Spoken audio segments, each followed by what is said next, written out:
Hello and welcome to Business 360. I'm Ashmit Kumar and here are the headlines that we're tracking this evening. The sell-off continues on Dalal Street as weak global cues rock sentiment. Markets in the red for the fifth trading session in a row. Pharma, FMCG and auto stocks buck the trend. Both benchmark indices are on track to post the longest monthly losing streak in 28 years. Nasscom expects Indian IT industry revenue to cross $300 billion in FY26 with a growth rate of over 6%. HCL Tech CEO Vijay Kumar says that the business model is ripe for disruption. Infosys CEO Salil Parekh warns against complacency as the sector faces the challenge of AI disruption. RBI proposes to scrap charges for foreclosure of floating rate loans by individuals and smaller companies, seeks comments on the draft guidelines by the 21st of March. Life insurance companies back government's proposal to increase free look period from 1 month to 1 year in case of mis-selling, but health insurers say that 1 month is sufficient time and warns of a moral hazard if the time limit is increased. Private equity players continue to bet big on Indian healthcare. A CNBC TV18 analysis shows a 5-fold increase in funding medical equipment and devices, but investments into hospitals see a sharp decline. Russia launches its biggest ever aerial attack across Ukraine on the eve of the third anniversary of the war. Ukrainian President Zelensky says that he's willing to resign in exchange for peace or a NATO membership, but adds that he will not bow down to Trump's demand seeking $500 billion worth of profits from Ukraine's rare earth minerals for America's military assistance. Friedrich Merz poised to become the next Chancellor of Germany as Christian Democrats emerge as the single largest party, reaches out to the Social Democrats for coalition talks after falling short of a majority. Alarm bells ring across Europe as a far-right party emerges the second largest in the German elections. The ceasefire in Gaza hangs by a thread as Israeli tanks roll into West Bank. Hamas pulls out of the negotiations after Israel refuses to release 620 Palestinian prisoners in exchange for hostages. Netanyahu says the handover has been delayed indefinitely, demands Hamas stop using hostages for propaganda. 8 workers remain trapped in the debris over 48 hours after tunnel in Telangana's Nagar Kurnool collapsed partially. Rat miners who helped rescue workers during the Uttarakhand tunnel collapse in 2023 joined the rescue efforts. The global CEO of Schneider Electric, Oliver Bloom, says that India is one of the company's fastest growing markets and the third largest globally. Believes India is gaining from the shift in global supply chains. That's an exclusive.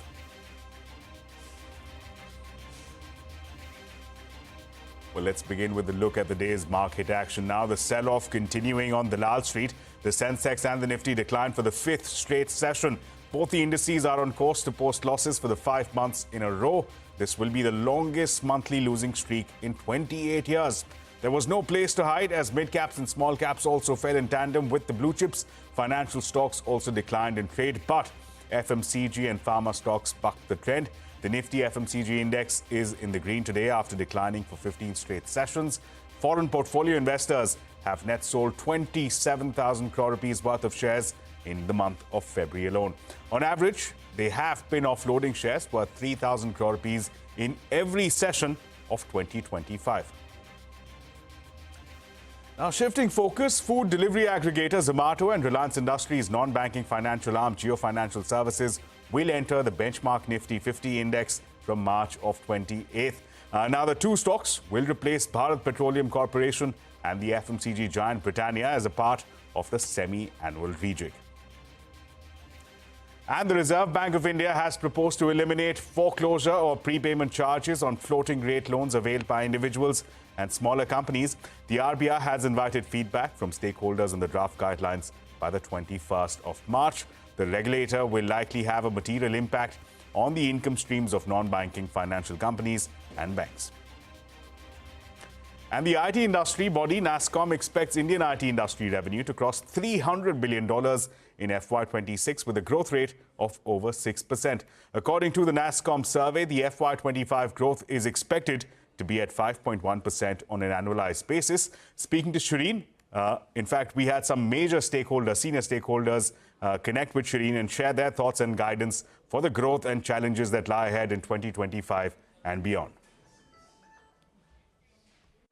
The view that we see is there's a huge shift in technology. So whether you look at generative AI or you look at quantum, or there are several other technologies in motion today which will impact where the world goes. What I mean by a view of the future that we are seeing is when there's huge technology change, we within Infosys, I think we broadly within the Indian IT sector are ready to face that challenge. A lot of reskilling today, at least within Infosys, over 270,000 people more ready for AI. So that's the first element. Second, in terms of new roles, we've already shared this last quarter. For the next financial year, starting April, we will recruit something like 15 to 20,000 new campus hires. What we saw in the last 30 years, a fairly linear scaling of IT services, which scaled with people and revenue scaled very linearly. I think the time is already out for that model. And today, in fact, just not today, in the last couple of years, we've been challenging our teams on how you can deliver twice the revenue with half the people. We need to dramatically change from input-based to more output and outcome-based.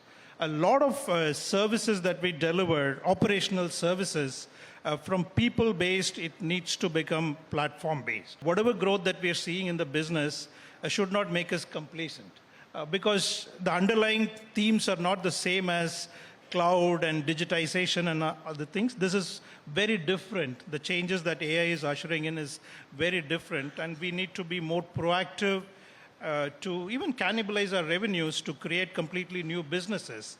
Having said that, I remain quite optimistic of how we can reinvent. Well, you can catch that entire conversation with Infosys CEO Salil Parekh and HCL Tech CEO Vijay Kumar at 4:30 p.m. and 9:30 p.m. right here on CNBC TV 18. From IT to insurance, life insurance companies have backed the government's proposal to increase free look period from 1 month to 1 year in case of mis-selling. However, sources tell CNBC TV 18 that health insurers have said that a period of 1 month is sufficient. Health insurance have also warned of a moral hazard if the time limit is increased. Yash Jain is joining us now with more details. Yash. Now, we've been speaking to a lot of life as well as health insurance companies on what this could mean. And as far as life insurance industry is concerned, they seem to be less affected. At least that's the first reading. If at all, the higher free look period to about 1 year comes into force. There are two reasons for that. The first one is because life insurers feel that a life insurance contract between the policyholder and the insurer is a very serious matter, and generally life insurance policies are not bought just for the purpose of gaming the system or gaming this particular benefit that could come through for policyholders. The second reason is that anyway, that there are higher surrender values on surrender of policies, and even if a longer free look period of 1 year does come through, then the difference in terms of margin loss over and above the higher surrender value would just be about 17 rupees on 100 rupees of premium which the insurer collects. So that also will come on a very small section which is expected to try and game this particular benefit. As far as health insurance companies is concerned, there is some serious concern on that side in terms of what it could mean, and that is because of three reasons. The first one is, what if the policy holder takes a policy, returns it in the 11th month, in the next year buys another policy and keeps doing that? Of course, that could create problems. Even worse is when a claim is taken in the first year and the policy gets returned in the first year as well, where the insurer will have to return the premium as well as the claim which he has paid. The third reason is, of course, distributors selling insurance policies for the purpose of earning that commission on it, and the policy getting returned within 1 year itself. Right, Yash, thanks so much for that. Now, EaseMyTrips co-founder Nishan Pitti's renewed bid for Go First has hit a hurdle. The airline's committee of creditors has refused to consider the bid without the NCLAT directing the lenders to do so. Remember, the appellate tribunal had earlier allowed the Pitti-backed company to negotiate with the creditors, but it did not put a stay on Go First liquidation process. Now, meanwhile, Nestlé's CMD has said that consumption in urban areas has shown signs of revival. Speaking to CNBC TV18, Shilpa Ranipeta, Narayanan said that volume growth in urban areas have also picked up. I don't, as a company, give any forecasts on what we will do. I can only say that I think volume growth has started to happen, which is critical for the consumer goods space. Whatever value we report is pivoted on volumes. That has started to happen. Is this a secular trend? I think we'll have to wait for a while, but it's at least positive signs have started to come. Well, here's the big global story. It's been 3 years since Russia launched a full-scale invasion of Ukraine. On the eve of the anniversary of the war, Russia launched a record 267 drones on Ukraine in a single coordinated attack. Ukraine's Air Force said that 138 of these drones were shot down and 119 of others disappeared from radars. Ukrainian President Vladimir Zelensky condemned Russia's aerial terror. He also said that he was ready to quit as Ukraine's president in exchange for peace and NATO membership. Meanwhile, Russian Deputy Foreign Minister Sergei Ryabkov rejected a quick US-backed ceasefire. He said that Russia wants a ceasefire with a long-term settlement that tackles the root causes of such a conflict. To mark the anniversary, over a dozen European leaders and Canadian Prime Minister Justin Trudeau arrived in Kyiv in a show of support for the country. Meanwhile, in news now coming in from Europe, Friedrich Merz-led Christian Democrats emerged as the single largest party in German elections. Merz has reached out to the Social Democrats for coalition talks. The far-right Alternative for Germany emerged as the frontrunners, registering the best result for a far-right party in post-war era of the country. The party is set to emerge as the largest opposition bloc. Here's a special report. The conservative Christian Democrats won Germany's national election on Sunday, putting leader Friedrich Merz, who has no prior experience in office, on track to become chancellor of Europe's largest economy. And in a historic showing, the far-right Alternative for Germany, or AfD, won roughly 20% of the vote, marking the first time since World War II that a far-right party has come in second in a German national election. Chancellor Olaf Scholz's Social Democrats tumbled to third, his party's worst showing since the Second World War. Merz inherits an ailing economy, a society split over migration, and a country whose security is caught between a confrontational U.S. and an assertive Russia and China. His victory capped a campaign season roiled by a series of violent attacks and interventions by members of the U.S. Trump administration. They included Vice President J.D. Vance and tech billionaire Elon Musk, who showed forceful solidarity for the anti-migrant AfD, which has also criticized Germany's culture of Holocaust remembrance.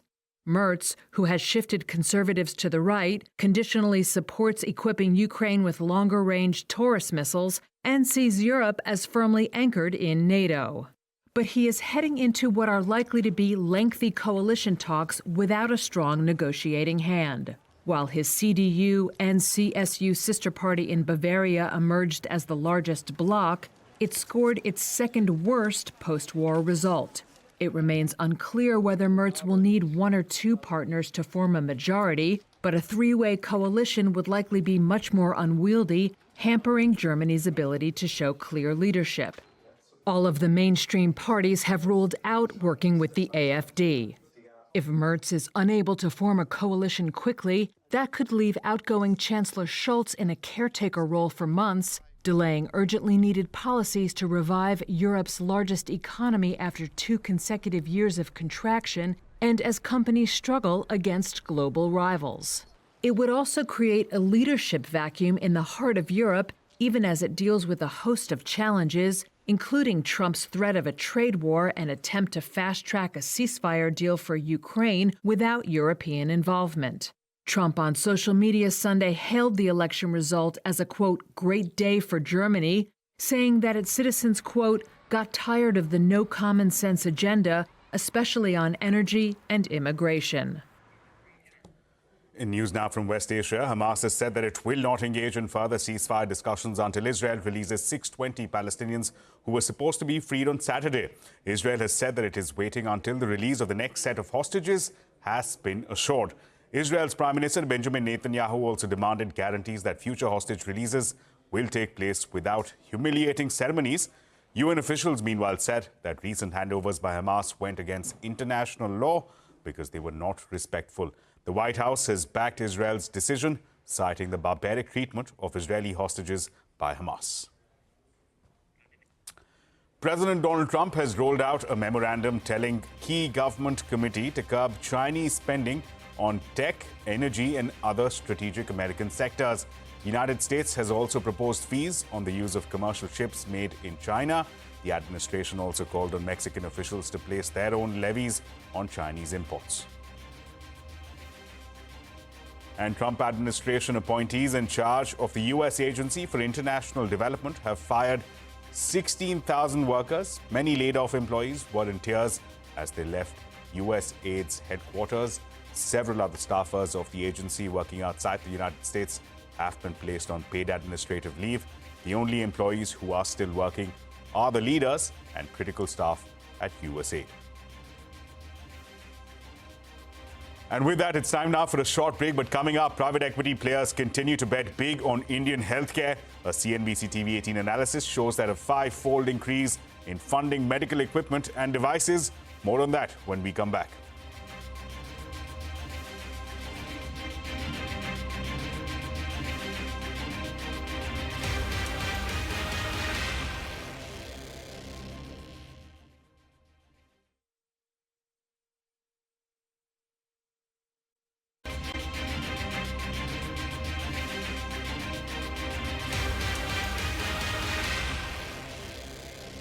Welcome back. Now, health is wealth for private equity and venture capital firms, at least when it comes to India. PE and VC deals in the Indian healthcare sector in 2024 were 35% higher compared to 2023.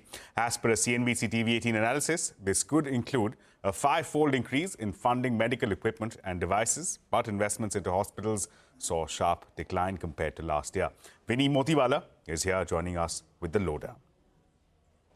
Private equity and venture capital firms are betting big on the India's healthcare sector. PE and VC deals in 2024 have surged 84 transactions from last year's just 62 transactions in 2023, which is signaling a growing investor confidence in the healthcare sector. However, the deal value, that has seen a bit of a shift coming in. Investments in hospitals and clinics have fallen sharply from $4.6 billion in 2023 to just $1.2 billion in 2024. Also, what we're seeing as a shift coming in terms of funding, where has it moved? Medical equipment, if you see that has seen a 5-fold jump in terms of the amount that has been invested for this sector by PEs and VCs is a sharp jump there. Reflecting that, everyone wants to focus a bit more in terms of the growing focus on technology and innovation, specifically in the healthcare sector. Now, move on and talk about global investors who are eyeing this sector. There are big names that have come in. We have KKR, Blackstone, TPG, among some of these names where you're seeing the deals specifically happen in the last 2 years. KKR's Healthcare Global obviously made an announcement just yesterday, 2025. We had TPG's Manipal Hospital acquisition that came in 2023 as well. And Aster DM and Quality Care's merger in 2024 was a big one that we were watching out for. KK's Baby Memorial Hospital was an important one as well. Now, obviously, there are other deals and mergers that took place as well, and specifically an increase that we saw coming in 2022 and onwards till 2025. We saw an increase coming in, and post-COVID, this is something that led to an increase in terms of investments from PE and VC in the healthcare sector. M&A activity is also heating up as the DM acquired Care Hospitals, Max Healthcare took over JP Hospitals, as well as Fortis acquired Shriman Super Speciality Hospitals in the recent times. PE, when you look at it, there were a lot of exits that happened as well. Not only entries, there were exits that were there and which were big and notable. Now, Blackstone and TPG, there were important exits that happened on that front as well, especially in Aster DM's deal that happened, the Quality Care deal that happened. We saw a bit of entry and exits on that front. Overall, this is marking a $1.6 billion strategic exit that we saw happening in 2024. Now, moving on, Chris Capital as well as Apex Partners also made secondary exits in 2024. And in total, secondary exits for 2024 was valued at around $669 million. Now, what is driving the surge in investments in the Indian healthcare sector from PE and VCs? One, the sector remains quite underserved with only 1.6 hospital beds per 1,000 people, which is far below the global benchmark that we have. Healthcare spending, that is also just at 3.3% of the GDP. Compared to in US, it's at around 16.5%. In China, it's at 5.4%. So post-COVID awareness, that has also picked up pace. Insurance penetration is increasing and medical tourism also is picking up fuel. And that will what is leading to the growth for the sector. And those are strong tailwinds, which is something that is attracting PE and VC investments in the country in the healthcare sector. Well, after a gap of 8 months, India and the United Kingdom have restarted negotiations to seal a free trade agreement. Jonathan Reynolds, the British Secretary of State for Business and Trade, met Union and Commerce Minister Piyush Goyal. The FTA negotiations were launched in January of 2022. A total of 13 rounds of talks have been held till December of 2023. The talks were paused when the 14th round was underway. The British side wanted to put the talks on hold as the country went to polls in May of 2024.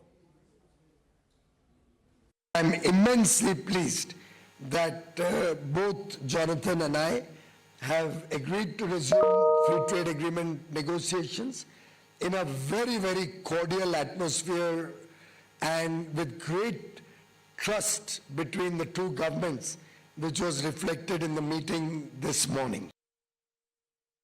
For us, it's about the quality of agreement rather than the speed at delivering them. But I can say as part of that, there is real urgency. I feel as part of this process. This is a top priority for the UK government. It has not just my support, but the very strong support of the Prime Minister. Well, with that, it's a wrap on this edition of Business 360. For more news and updates, keep watching CNBC TV 18.